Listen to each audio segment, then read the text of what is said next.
Irene Mañas Romero es profesora de Historia Antigua en la UNED y nos invita a adentrarnos durante los próximos minutos en un aspecto del mundo romano al que normalmente no se le presta mucha atención, el mundo infantil, el mundo de los niños. ¿Cómo vivían los niños romanos? ¿Qué consideración tenían? ¿Cómo y para qué se les educaba? A través de distintos textos y autores de la época, la profesora Mañas nos proporciona algunas respuestas.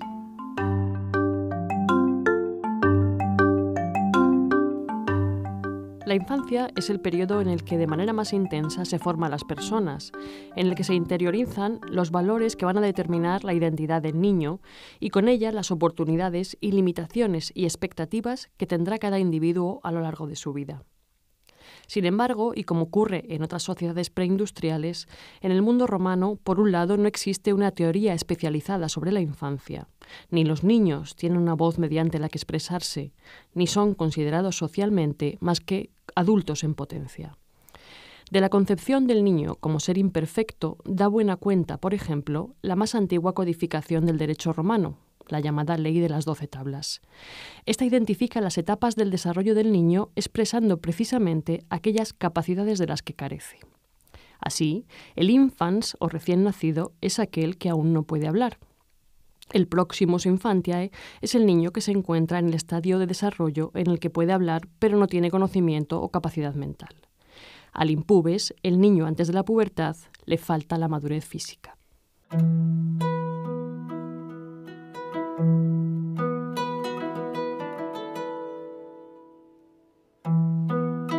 Pero además, la infancia es en el mundo antiguo en general y en el romano en particular un periodo lleno de peligros reales o mágicos. Los cálculos llevados a cabo por distintos especialistas nos indican que la tasa de mortalidad de los niños durante su primera semana de vida podía llegar al 30 o al 40% del total de los nacimientos. Es tan común la muerte en la primera infancia que en el mundo romano solo a los niños por encima de los 10 años se les daba un funeral completo, pues anteriormente carecen de auténtica consideración legal. No por ser la muerte de un niño un hecho común, podemos pensar que no existiera un enorme dolor por la pérdida de un hijo pequeño, y así lo expresa Cicerón. Algunos piensan que la muerte de los niños más pequeños debe aceptarse con ecuanimidad, que si aún está en la cuna ni siquiera debe oírse un lamento. Sin embargo, es al contrario, pues la naturaleza ha exigido cruelmente el regalo que ella misma había dado.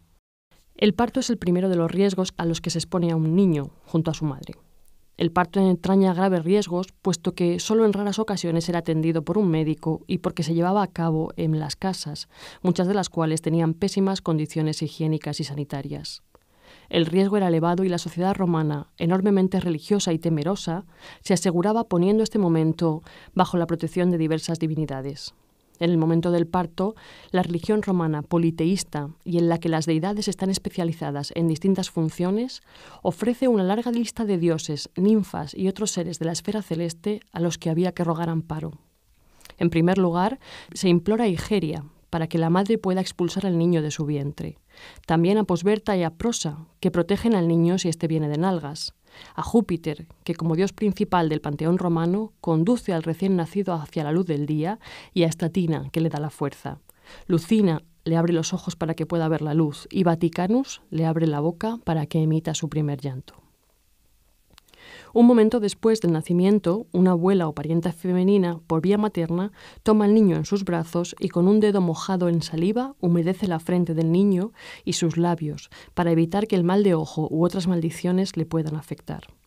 Los romanos consideraban que los niños eran especialmente vulnerables a estos hechizos que podrían llegar a enfermarles o a matarles. Superado el momento del parto, la primera semana de la vida de un niño se contempla como algo tan extremadamente peligroso por el riesgo de complicaciones y enfermedades que el niño no es reconocido como una persona hasta 8 o 9 días después de su nacimiento. El sexo del recién nacido determina cuál de estos 2 días se celebra la fiesta. El día 8º será elegido para las niñas y el 9º para los niños. Plutarco lo explica diciendo que es un hecho que la mujer crece y madura antes que el varón. En este día se celebra el Dies Lustricus, una gran fiesta familiar en la que se purifica al niño y se le da un nombre, que en estos días anteriores ni siquiera tiene. Esta ceremonia coincide con el día en el que normalmente se cae el cordón umbilical y el niño parece adquirir una existencia independiente de la madre. En ese día al niño se le coloca la bula, que en latín significa burbuja. La bula es un colgante que lleva adentro un amuleto.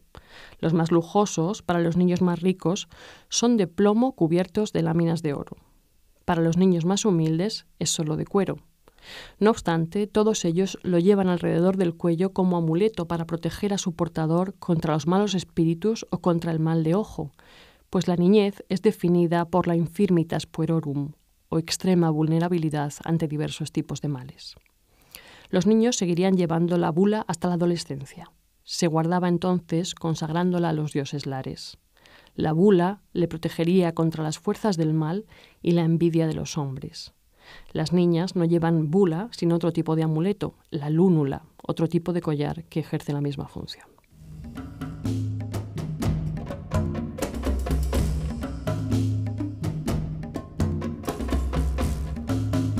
Muy pronto, casi desde la cuna, los niños comienzan su proceso de educación. La educación romana es concebida como un proceso moral.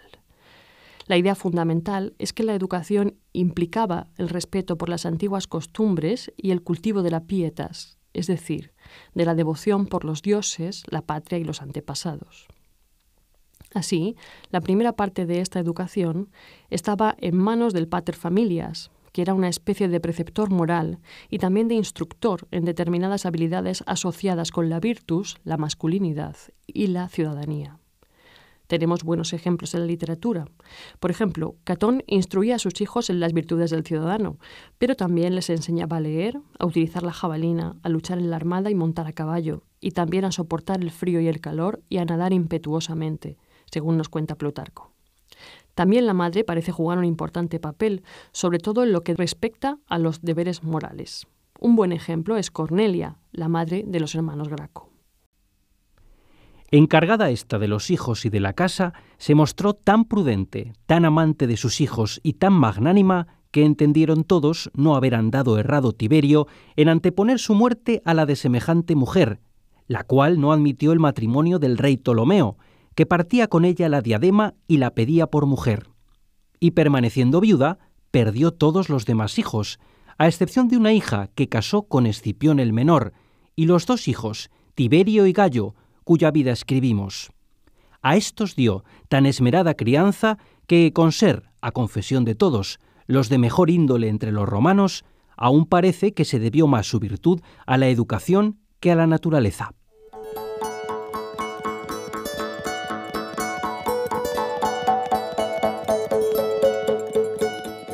En lo que respecta al proceso de la educación formal, los padres podían recurrir a profesores particulares, muchas veces de origen griego, que son los llamados pedagogos, o enviar a sus hijos a las escuelas, normalmente a partir de los 7 años.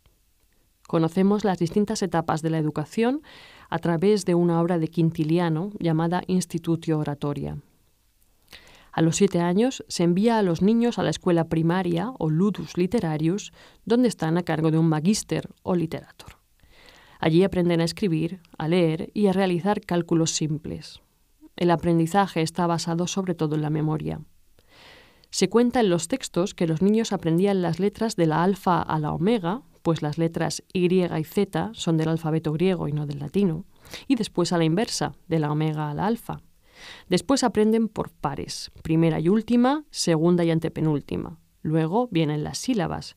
Con igual rigor se les hacían aprender series silábicas completas. Después vienen los pronombres, preposiciones, iam teneo, meam lectionem, meus, mea, meum, mi, noster, nostro, nostrum, nobis, tum, tus, tibi, vos, nos, vestrum, vobis, dico. Pero también palabras más complejas, vocablos raros ya para su época, nombres propios, personajes homéricos, divinidades, meses del año. El proceso termina en la memorización de largos fragmentos de las grandes obras literarias, Ilíada y Odisea, que serán la base de la educación poética de los hombres cultos.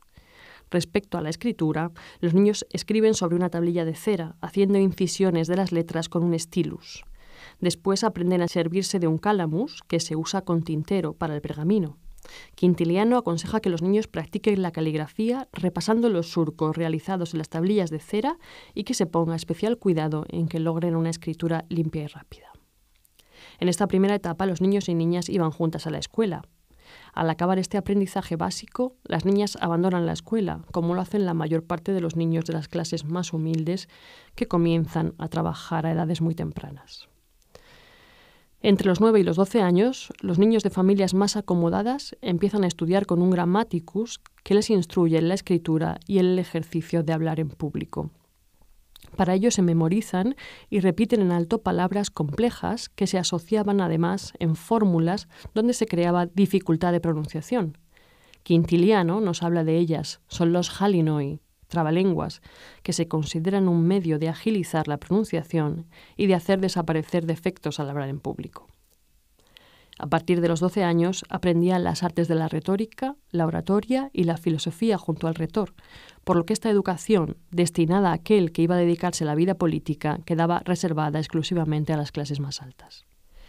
El castigo físico a los malos estudiantes no debía de ser raro en esta época. En un grafito del vestíbulo de la escuela de Potitus en Pompeya se podía leer triabápulo, es decir, recibí 3 azotes. También en la misma ciudad, en la lujosa casa de Albucius Celsus, alguien escribió una advertencia en la sala destinada a servir de aula a los hijos del dueño: si no te sabes a Cicerón, serás azotado. Sabemos que se azotaba a los niños por portarse mal, por no progresar en su aprendizaje y también por ser zurdos. Esto no quiere decir que muchos maestros estuvieran en contra de los castigos físicos, algunos por dudar de su efectividad, pero la mayoría por considerarse los azotes cosa de esclavos y entender que los golpes atacaban la dignidad del hombre libre, aunque éste fuera un niño. Así dice Plutarco. Yo afirmo también que es necesario que los niños sean conducidos hacia los buenos hábitos con consejos y razonamientos, pero no, por Zeus, con golpes y ultrajes. Sin duda se embotan y tiemblan ante los trabajos, en parte por los dolores de los golpes, en parte por la injuria. En cambio, las alabanzas y los reproches son más útiles a los hombres libres que cualquier ultraje. La asociación entre escuela y castigo físico fue constante hasta el siglo II, cuando los educadores comenzaron a cuestionarse la legitimidad y la eficacia de estos métodos y empezaron a confiarlo más a un sistema de premios y de recompensas. Quintiliano entendió muy bien el papel que debía tener un maestro y nos dice de ellos: Asuma el maestro, pues, respeto a sus alumnos, el sentir propio de un padre, y valore que releva el lugar de aquellos que le confiaron sus hijos. Por tanto, ni puede tener vicios ni tolerarlos.